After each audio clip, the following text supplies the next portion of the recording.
grab the car keys and rush out of it. I read my book titled Colors of Love.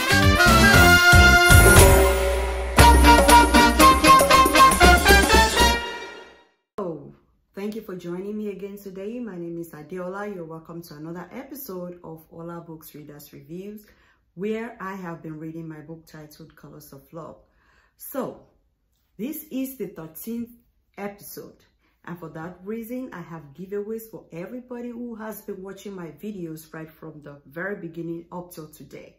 If you are joining me for the first time, I say a big welcome to you. And I'd like to invite you to go to the description column below, where you will be able to view links to previous episodes and also links to where you can purchase any of my books. So for the giveaways, I want you to stay with me till the end of the reading today, and then I will announce the giveaways, okay, and the criteria for winning all of those giveaways. Okay, so today I will continue reading from chapter 5. And before I continue reading, I would like to say that I almost did not make this video, but I thank God that I was able to make it. All right, so I will continue reading from chapter 5. This is what the beginning of chapter 5 looks like. The beginning of each chapter comes with beautiful pictures.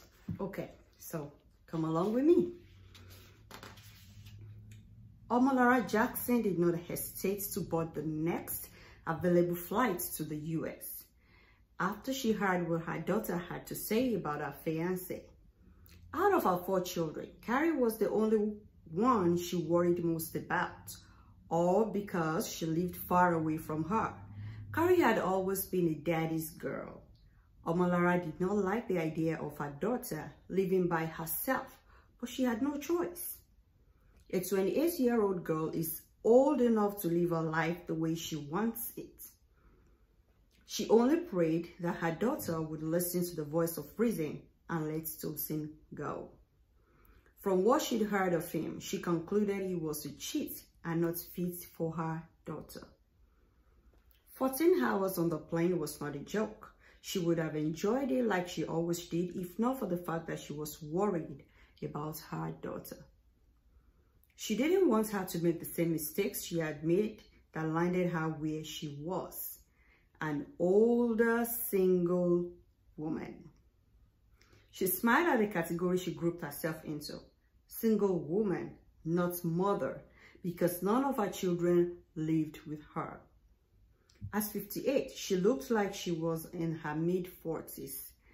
What a loss for James Jones, who deserted her when she needed him the most. It was a pity that her arrogant lifestyle landed her in trouble. She lived in great regret and didn't wish any of her children to be in her shoes. She had 3 girls and a boy. Carrie was the last of them. She wished Carrie had listened to her and stayed back in Nigeria with her. How sad that she had no control over her decision. Her mind went back to how she met James Jones. She was very young and fresh out of college. She was just 22 and was ready to get her first job. She was one of the lucky young girls who, because they were brilliant, got admitted into the universities early. She was beautiful, knowledgeable, arrogant, and she made straight A's. Her life soared in bright colors. She only dated boys from luxurious homes. She never talked to boys who were struggling to survive. That was how she met James. She had visited her friend Rashida in Lagos Island when she met him. He was a visitor from the USA and was going to stay with Rashida's family for about 3 months. He liked her and she liked him too. When he asked her out, she was prudent enough to ask Rashida about him. She told her he was her daddy's business partner, but she said he had a family in America. Omolara was sad at the realization that he was married and he was asking her out. She confronted him with the story, but he was shrewd enough to let her know that he was married to a white lady, but he wanted to add a Nigerian wife. According to him, he was in the middle of a divorce with his white wife. If everything worked out well between him and Omolara, he would marry her. Things went well until she got pregnant. Before anybody could access their relationship as either working out or not, her father disowned her. He was disappointed in her because he was already thinking of talking to her about getting a master's degree since she was still young. James did not disappoint her. He got her an expensive apartment and lavishly furnished it. She lacked nothing. At least nothing money could buy. However, he never married her. She was his mistress for 9 years. Her father would not give her hand to him in marriage. Within 9 years, she had 3 children. She found out on their 10th anniversary that he did not marry her because he was still married to the white lady and not because her father was adamant. She cried herself sore. He had cheated her. She lamented. However, he denied the allegation. Omolara was invited to Houston, Texas by one of her friends, and she traced James to his home. She saw his wife and his 2 children and introduced herself as his wife from Nigeria. He denied her. She aimed to let the cat out of the bag so that his wife would divorce him and he would have no choice but to marry her, but that didn't work. He said he would rather stay single or marry another woman from the States if his wife should divorce him. According to him, Omolara was kind enough to care for his children, and she was his Nigerian mistress. She better stay that way or she would never see him again. She was devastated. If he treated her that way, then she could do it too. One night, she went to the club with her American girlfriend, got drunk, and woke up in a strange bed. It was Jax's bed. He liked her since the first day he set his eyes on her. He didn't touch her in the wrong way. He helped her home because she was drunk. She eventually had an affair with him, which resulted in Carrie. Like her previous relationship, he wouldn't marry her. He was engaged but had lied to her. She had had her fair share of regrets in life, and she didn't want Carrie to go in the same direction. If this Tosin boy was to cheat, she wanted him out of her daughter's life at all costs. She was ready to share her life story with her daughter. Carrie, on the other hand, oblivious of her mother's journey, was happy to have a busy day. She was neck deep in sorting out files and rearranging her new office. Carrie needed the heavy load of work to keep her mind away from her relationship. It was heading for the rocks. Or was it already on the rocks? She shivered each time she thought about it. The bitter truth was that she was not ready to let it go. She loved him too much.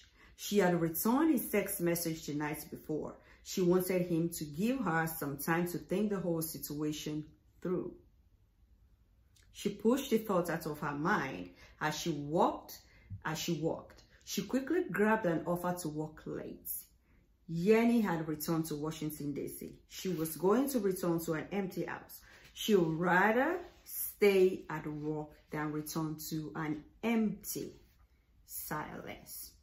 All right, I'm going to stop reading on page 48 today, and quickly I'm just going to pass the comments. All right, I want to know, what are your thoughts about live-in lovers? Well, I do not have anything about live-in lovers. If that is your agreements from the start, both of you have agreed that you will live in lovers, you're not thinking towards marriage, that's okay. You agreed, and you can do what you agreed on. But if your intention is to get married and you both agreed to live together, now for how long do you want to live together before you get married? In the case of Omolara, Carrie's mom, she lived with this man for 9 good years. 10 years. And she had 3 children while she was waiting that they would be married. So to me, that doesn't really make any sense. If you want to be married to someone, then be married, to the person. Why wait 9, 10 years after you have had all your children I mean, the marriage may never happen. In most cases, the marriage doesn't happen. All right. So, I don't know. I just want to know what you think about it. If you think it's a good idea, if you think it's not, just leave me a comment. And so the giveaway I promised. All right. So I'm also an Avon representative. So I'm going to leave the link to my Avon site in the description below, where you can choose what you want. And the giveaways are items between $5 and below. So if you choose items worth $1 up to $5, that's still $5. Okay, so the giveaway today is $5 and below. Okay, I'm not a 5 below, but that's just my giveaway today. All right, so what's the criteria for winning? Number 1, you have to be subscribed to this channel. Number 2, you like this video. And number 3, I just want you to leave me a comment about Colors of Love. Just one thing or more that you like about the story. You know, just tell me something about the story. That's all. If you do all of these 3 things, then you win the giveaway. It's $5 and below. Check out the Avon site to pick anything you want under $5. So that will be all for today. If you like this video, and let me quickly add to this. Well, if you're in a region where I may not be able to reach you with the gifts that you have chosen, I would just like for you to let me know. As soon as you answer the question in the comment section, I will reach out to you and I will ask how I can deliver your $5 to you. All right. And this will last until next Friday. From this Friday, which is October 30th, until next Friday. That's when the giveaway is open. So hurry up, put in your comments, and I'm going to send you your gifts. So if you like this video and you would like more of it, I would like for you to subscribe, like, comment, and share. And the Lord bless you as you do so. Thank you so much for joining me. Have a fabulous weekend. Bye.